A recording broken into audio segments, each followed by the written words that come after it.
My daughter was being bullied on the bus by some asshole kids. It had been going on for weeks.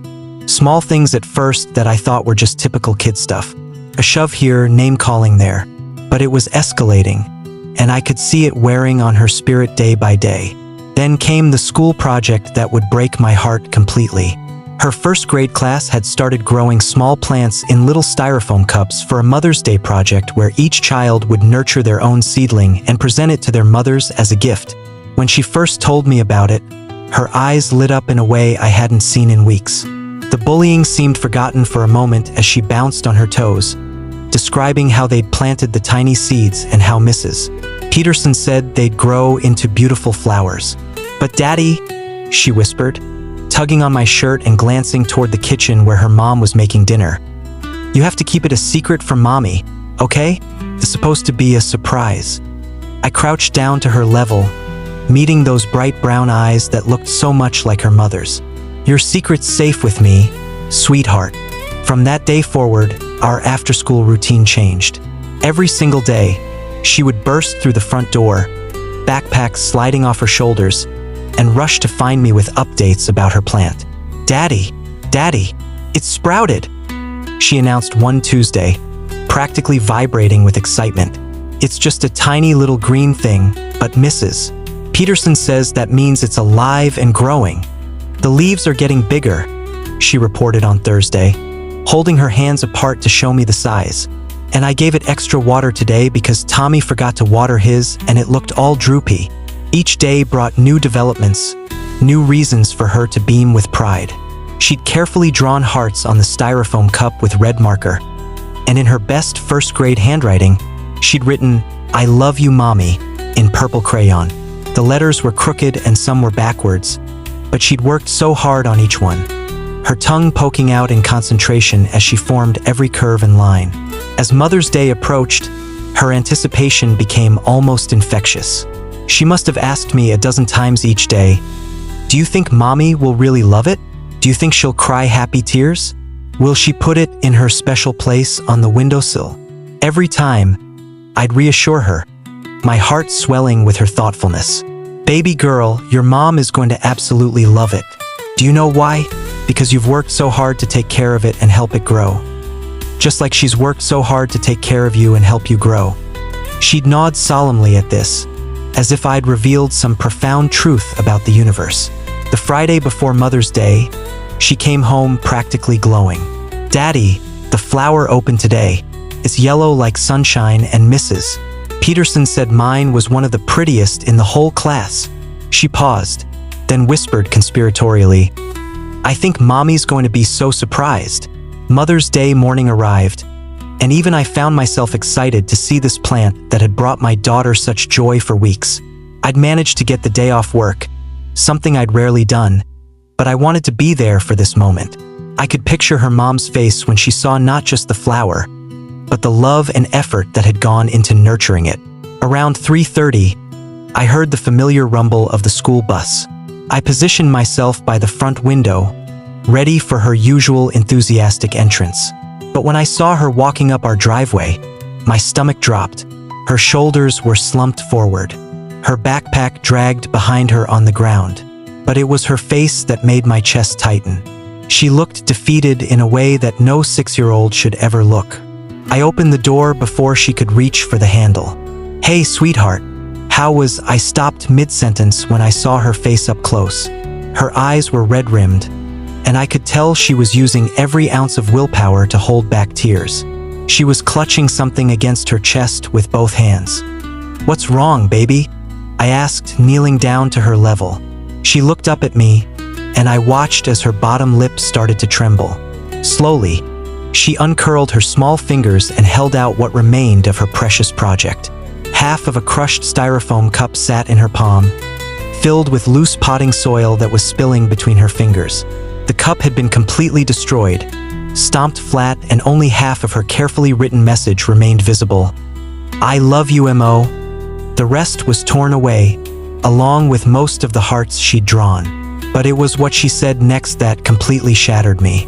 With tears now streaming down her cheeks, she looked up at me and whispered, "Happy Mother's Day, Mama. using the same words she'd been practicing for weeks. The dam broke. She crumpled to the ground right there in our entryway, her small body shaking with sobs that seemed too big for someone so little. I gathered her into my arms as she cried into my shoulder, her tears soaking through my shirt. When she could finally speak between hiccups and tears, the story came pouring out in broken fragments. I was so excited, Daddy. I wanted to show someone how pretty it was before I gave it to Mommy. Her voice was barely a whisper. So when Jake asked what was in my hands, I showed him. I thought maybe if they saw how hard I worked on it, they'd be nice to me. My heart was breaking with every word, but Jake just grabbed it right out of my hands. I tried to get it back, but he held it up high where I couldn't reach. She wiped her nose on her sleeve. Then he threw it on the floor of the bus and stomped on it. All the dirt went everywhere, and my flower, my beautiful yellow flower, just got crushed. I could picture it so clearly, my little girl, who had poured weeks of love and care into this gift, watching helplessly as it was destroyed for no reason other than cruelty. Everyone was laughing, Daddy, even some of the kids who are usually nice to me. And then Jake picked up what was left of my flower and threw it out the bus window. He said, Mommy wouldn't want a stupid dead plant anyway. The rage that filled me in that moment was unlike anything I'd ever experienced. But I pushed it down because my daughter needed comfort, not to see her father's anger. I didn't cry on the bus, she said, and there was a note of pride in her voice despite everything. I didn't want them to know that it made me sad. I didn't want them to see that it mattered to me. This broke my heart even more. At 6 years old, she was already learning to hide her pain, to protect herself by pretending not to care about things that mattered deeply to her. I'm the last stop, so after everyone got off, I went back to where it happened and picked up whatever I could find. She looked down at the broken cup in her hands. I thought maybe I could fix it somehow. Maybe there was still some plant left that could grow again. But there was nothing left to salvage. Just dirt and pieces of styrofoam and the shattered remnants of weeks of hope and excitement. And then Mr. Gary, the bus driver, yelled at me for making a mess. He said I had to clean it all up in the morning before school. Her voice got smaller. But it wasn't even my fault, Daddy. I didn't throw it. I don't know if I mentioned this, but she was in first grade at the time. She was 6 years old. 6 years old, and already learning that the world could be needlessly cruel, that kindness could be met with destruction, that sometimes there's no justice in how people treat each other. It kills me to write this, remembering how the fury and heartbreak warred inside me that day. I wanted to march over to that kid's house. I wanted to call the school and demand consequences.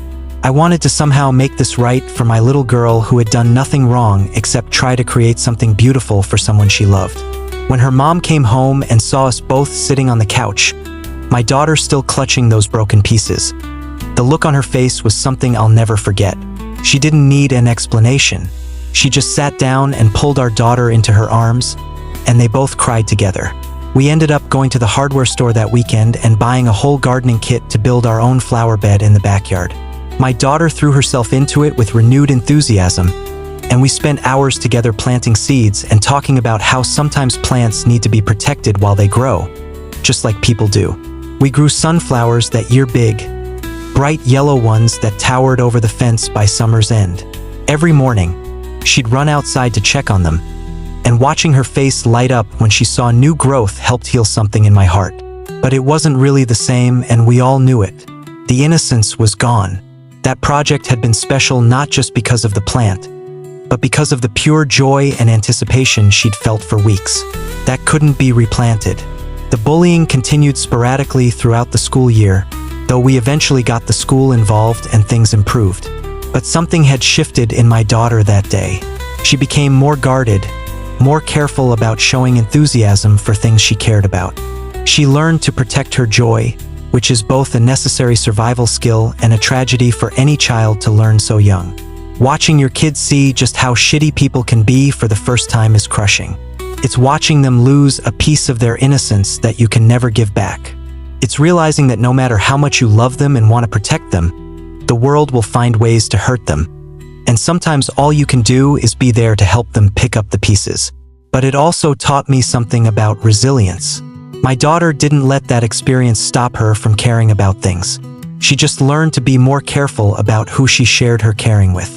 And maybe, in a way, that's not entirely a bad lesson, though I wish she could have learned it in a gentler way. Those sunflowers bloomed all summer long, bright and tall and impossible to destroy. And every time I saw them, I was reminded that sometimes, when something beautiful gets broken, you don't just try to fix it. Sometimes you plant something new, something stronger, something that can weather whatever storms might come.